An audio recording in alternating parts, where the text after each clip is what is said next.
Bienvenue sur le plateau de Parole des Lunes. Nous accueillons aujourd'hui celui qui achève son 5e et dernier mandat de député dans la 2e circonscription des Vosges, celle de la Déodacie. Gérard Cherpion, bonjour. Bonjour. Merci d'avoir accepté notre invitation. Vous êtes un gaulliste social depuis toujours, à la Philippe Séguin. On a connu des grandes figures ici. D'où vient cet engagement et cet attachement à cette façon de voir la politique ? Cet engagement, je crois d'abord, c'est un engagement familial, même si à la maison, mon père ne faisait pas beaucoup de politique. Il y avait des valeurs qui étaient celles du gaullisme, d'une part, et puis social, parce que peut-être par mon métier, mais peut-être aussi par ma formation et mon intérêt, mon appétence pour tout ce qui est la formation, etc. J'ai fait du social au sens noble du terme, et donc je m'y suis consacré, et toute ma carrière de parlementaire, entre guillemets, carrière, dans ces 5 mandats, j'ai siégé à la commission des affaires sociales de l'Assemblée nationale, sans jamais changer de commission. On va y revenir, bien évidemment. C'est une frange de la droite républicaine qui, selon vous, a une voix qu'on entend un petit peu moins aujourd'hui ou pas ?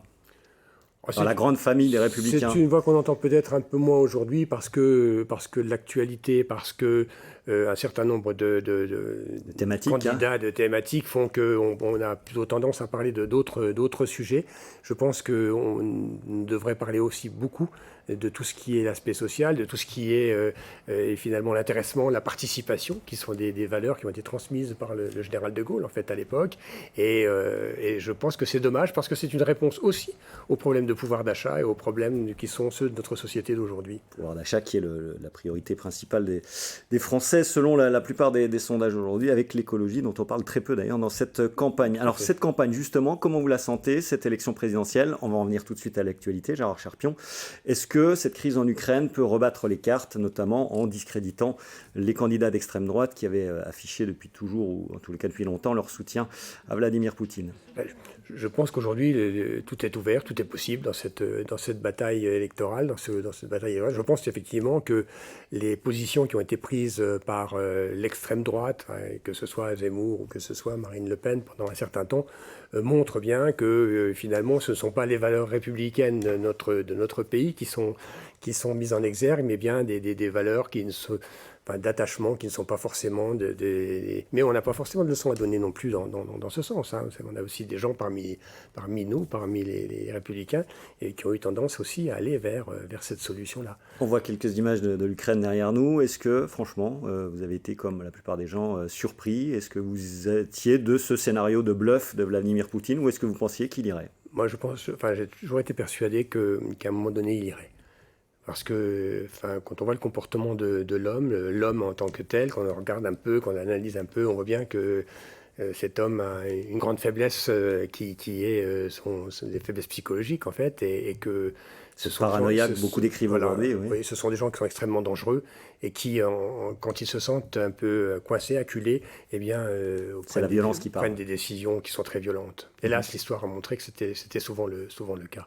On va en venir à la campagne de Valérie Pécresse, donc qui stagne clairement dans les déclarations d'intention de vote depuis quelques semaines. Elle viendrait peut-être dans les Vosges. C'est une info qu'on peut quasiment donner avec certitude. Oui, elle va venir dans les Vosges. Elle voulait venir dans les Vosges déjà depuis un certain temps. Après, en Déodacie chez vous, a priori. C'est problème de planning. Alors après, on va mettre ça sur pied dans le courant de la semaine.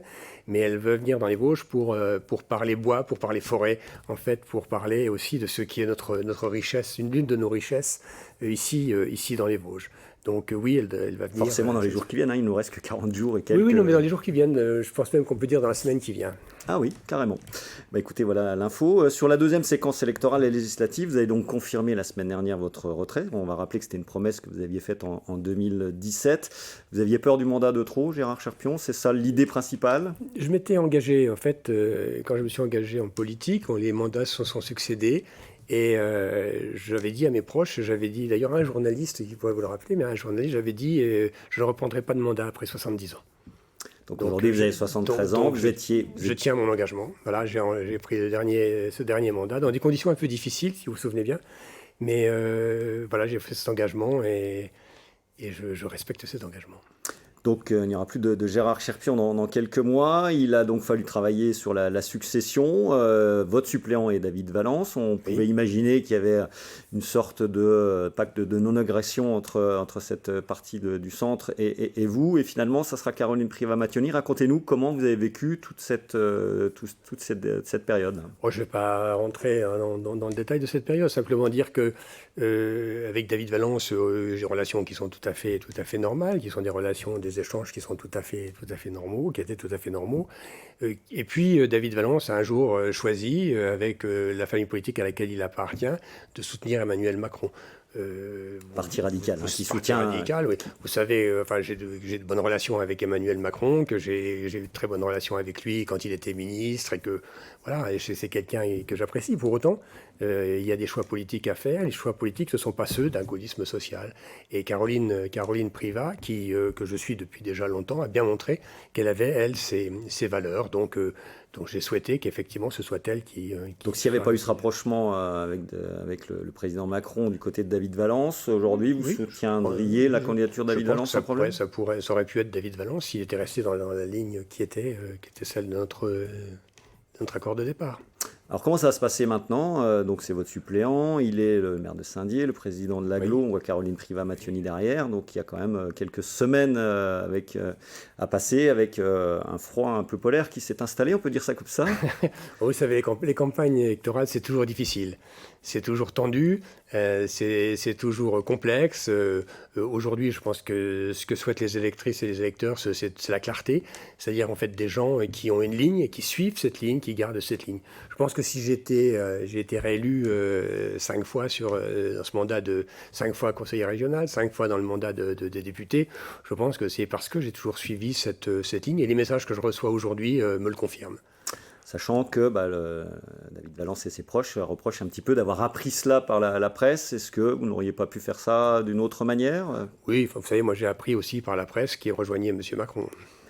Écoutez, voilà, c'est dit. Un mot comme nous le faisons toujours sur vos indemnités, puisque c'est important de faire preuve de transparence par rapport à nos téléspectateurs. Elle s'élève à environ 5 700 € net en tant que député, s'y ajoutent des avances et des crédits pour couvrir les frais.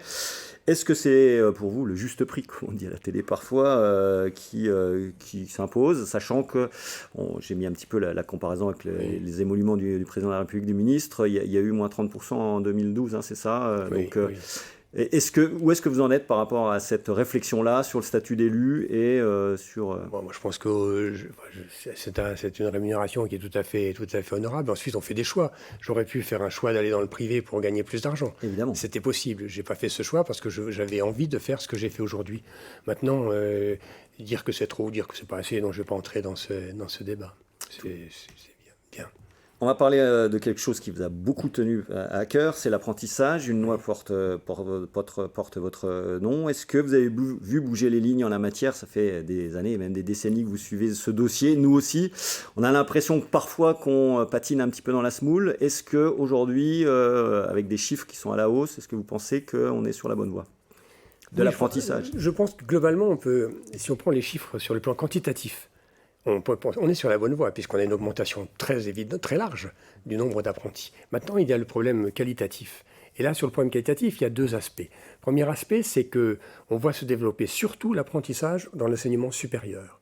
Et donc, c'est le post-bac qui se fait, non pas au détriment du pré-bac, il ne faut pas aller jusque-là, mais avec une stagnation de ce qui est inférieur au bac, enfin, en dessous du niveau bac, et qui pourtant forment des techniciens, des gens dont on a besoin, dont les entreprises ont besoin. Donc je pense qu'aujourd'hui, il faut faire attention de ne pas trop développer le post-bac aux dépens, finalement, de l'infra-bac. C'est un problème qui existe, c'est un problème problème majeur aujourd'hui, cette adéquation entre l'offre et la demande. Entre l'offre et la demande, entre le besoin de l'entreprise et objectivement, il n'y a pas de différence d'insertion entre un jeune qui a fait l'apprentissage en post-bac ou un jeune qui a fait l'enseignement général ou la faculté ou une école en post-bac. Les temps d'entrée en entreprise sont sensiblement les mêmes. Le deuxième aspect, c'est un aspect financier. C'est qu'aujourd'hui... on n'est pas à l'équilibre. Qui paie aujourd'hui l'enseignement supérieur ? C'est l'État. Qui paie l'apprentissage ? C'est l'entreprise. Donc là aussi, il faut faire attention. Et on se rend compte aujourd'hui que l'État a remis 2,7 milliards cette année sur l'apprentissage et que malgré tout, France Compétences, qui est l'organisme qui gère tout cela, a un déficit de 7 milliards cumulés sur 2 ans. Donc il y a un véritable souci. On ne pourra pas continuer à ce rythme-là pour soutenir l'apprentissage à bout de bras. L'apprentissage, il doit se développer, ça doit se faire, mais ça ne peut pas être uniquement à coup de subvention, à coup d'argent dans le système. Pour finir, je vous écoute et je me dis, tiens, cette voie-là va forcément être beaucoup moins présente dans les semaines et mois à venir. Est-ce que Gérard Cherpion va disparaître totalement du circuit, entre guillemets, ou est-ce que vous allez intervenir sous d'autres manières dans les mois et les années qui viennent? D'abord, si vous m'invitez, comme vous l'avez toujours fait, j'accepterai bien volontiers vos invitations. Non, j'espère pouvoir continuer à être utile d'une autre manière. Donc, voilà, vous avez déjà imaginé la façon Il y a des choses sur lesquelles je continuerai de m'intéresser à ce qui est entreprise, parce que notre territoire et le secteur de Saint-Dié en a besoin, beaucoup besoin. Je continuerai à m'intéresser à la formation professionnelle, et je consacrerai aussi peut-être un peu plus de temps à mes proches. Et vous allez mener campagne, évidemment, pour Caroline Privas. Et je vais mener campagne, évidemment, pendant à la fois pour Valérie Pécresse et puis pour Caroline, ensuite, aux élections législatives. Gérard Cherpion était notre invité de Parole d'élu. Merci beaucoup, monsieur Cherpion. Merci. On se retrouve la semaine prochaine pour un autre entretien politique.